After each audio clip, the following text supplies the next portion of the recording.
Good afternoon, YouTube. That's right, I'm back on the old ladies ride. It still needs to be taken out once in a while, whipped around. So I figured I'd save a couple of miles on my commute today on the Royal Enfield. And so here I am.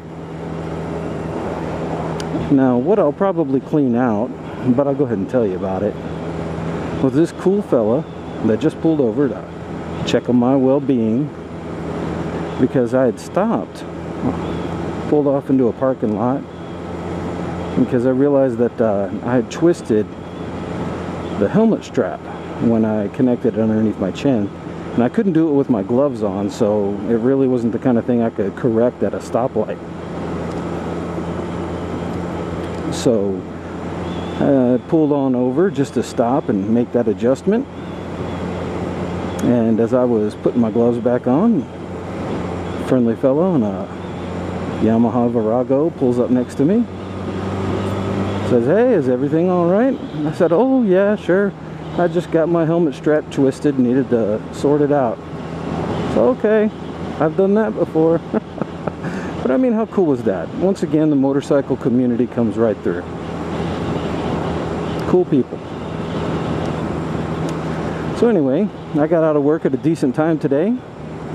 I thought I'd go ahead and report in. That's why I took my camera today and made sure I had it all charged up.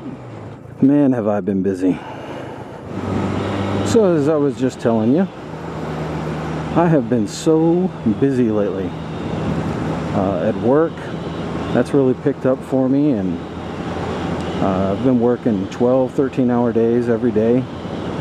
Really haven't had a chance to go out for any good rides. It's been eating me up, actually. So I think it's time to make some changes as far as work's concerned. And I'm going to do something to modify my hours and give me a little more time with my family, and hopefully a little more time to do some of the other things that I enjoy as well. So that's where I'm at with that, but that's also why you haven't seen a new vlog from me pop up in a while. So I've been watching another YouTuber for a while now, and I'm talking about Suffolk Andy, and he recently did a vlog about false people. Wow, I made it through. And I have to say, his vlog really struck a chord with me in thinking about false people. And the many ways that false people really manifest themselves throughout your life. You know, he gave a few demonstrations of false people. A man who gave the impression that he knew a lot about diving when in fact that he didn't, and really had to call himself out on that one and got sorted.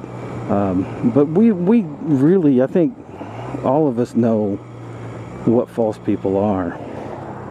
And recently I've had some experiences with false people at work, and it's a pretty big letdown, especially when they're co-workers that you're supposed to be able to count on.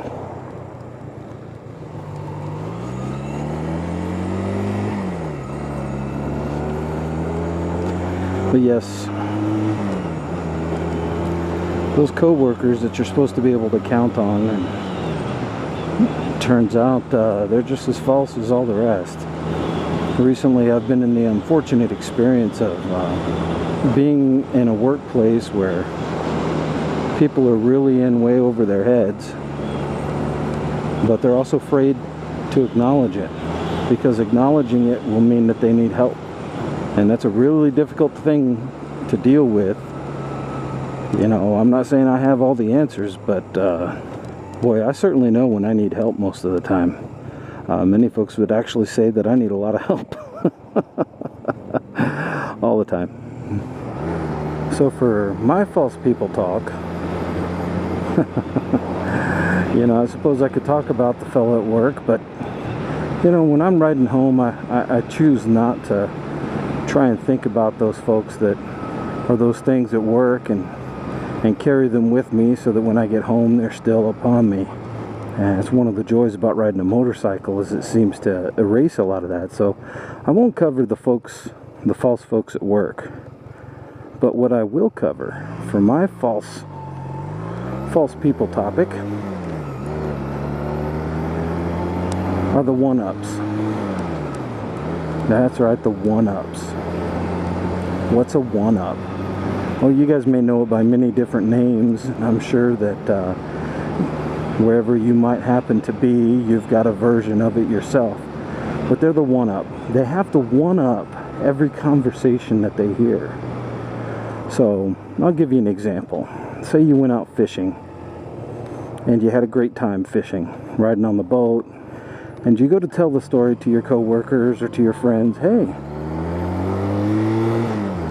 I went out fishing, and I caught a fish, and that sucker was 13 inches long, and boy did he put up a fight. Mr. One-Up, the one-up false person, will come out with, immediately following your story, will come out with, oh yeah, I used to go fishing all the time, and in this big lake, boy, we used to catch 18-inch fish all the time. Really make those 13-inch fish look super small. Now, here's the deal with the one-ups, or the top-off, or the +1. These one-up people, it wouldn't have mattered had you said you caught a 7-inch fish, or a 13-inch fish, or 20-inch fish.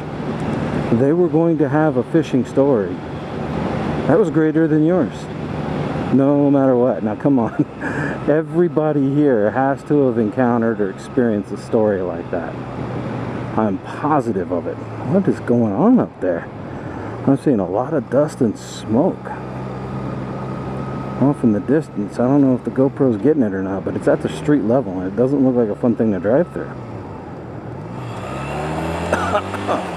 Oh, there we go. Saving the world with that one. Oh.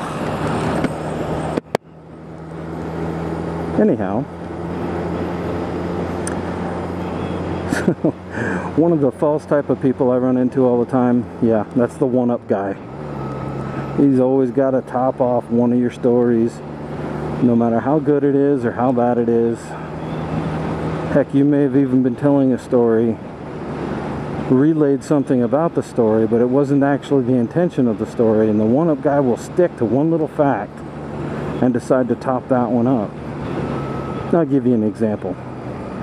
So maybe you're telling a story where you went to the car wash, to the auto wash, whatever you want to call it. Went to the car wash and you had a coupon, so you went there to go get your car wash done. And while you were there, you saw the strangest thing ever, ... Your one-up guy will, before the rest of your story is completed, we'll start with, oh, what kind of deal did you get on that car wash?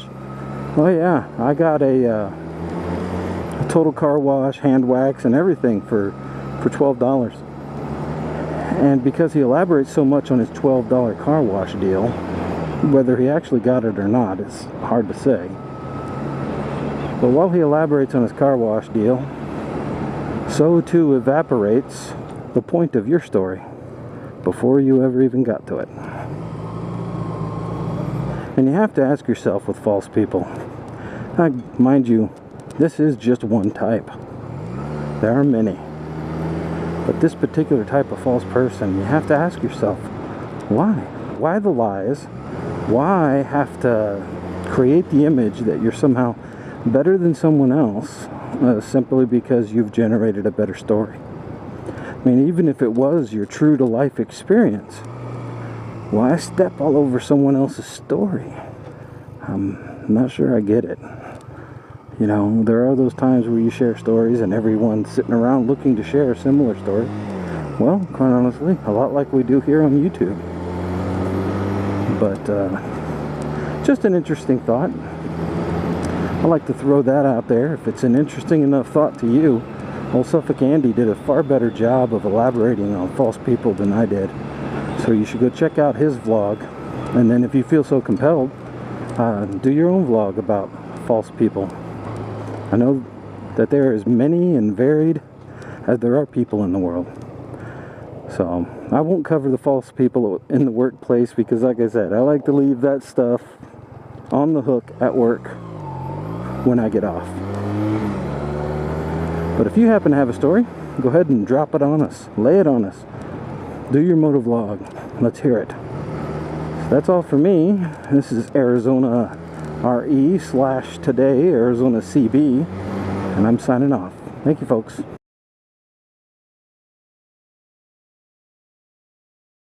What's going on here? Oh, total Dukes of Hazzard jump. I guess not this time.